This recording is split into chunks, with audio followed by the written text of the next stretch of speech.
नौकरी के नाम पर नस्लवाद और आईटी पर प्रहार, ये जहर धीरे धीरे घुल रहा है। अमेरिका में एक नया विधेयक हायर एक्ट पेश किया गया है जो भारतीय बीपीओ और आईटी आउटसोर्सिंग मॉडल को चुनौती दे सकता है।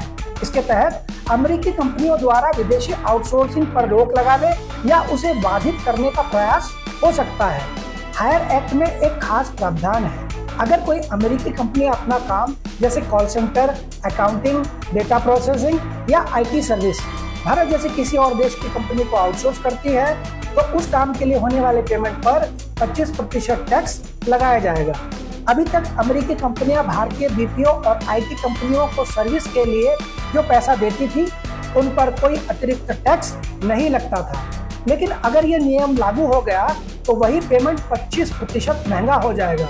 इससे अमेरिकी कंपनियों को भारत से आउटसोर्सिंग करवाना महंगा पड़ेगा और हो सकता है कि वे भारत की बजाय अमेरिका के अंदर ही लोगों को काम पर रखने लगे या किसी और देश को प्रोजेक्ट दे दे। अमेरिका में नौकरियों को बचाने के नाम पर यह टैक्स भारत जैसे देशों की कंपनियों पर दबाव डालने का तरीका है।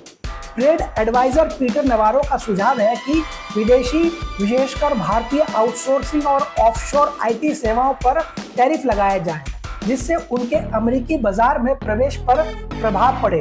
ट्रंप की सहयोगी लारा लूमर ने सोशल मीडिया पर लिखा कि राष्ट्रपति आईटी आउटसोर्सिंग को रोकने की सोच रहे हैं और make call centres American again का नारा दिया और कहा अब आपको सर्विसेज के लिए इंडियंस की जरूरत नहीं पड़ेगी जिन्हें अंग्रेजी ठीक से आती भी नहीं।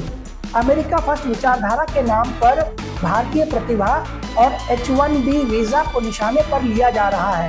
साथ ही कुछ राइट विंग्स और मागा सपोर्टर्स असल मुद्दों को सांस्कृतिक विभाजन तक ले जा रहे हैं। अगर आपने मेरे चैनल को सब्सक्राइब नहीं किया है तो कर लीजिए, लाइक शेयर कमेंट कीजिए और वीडियो देखने के लिए आपका तहे दिल से धन्यवाद।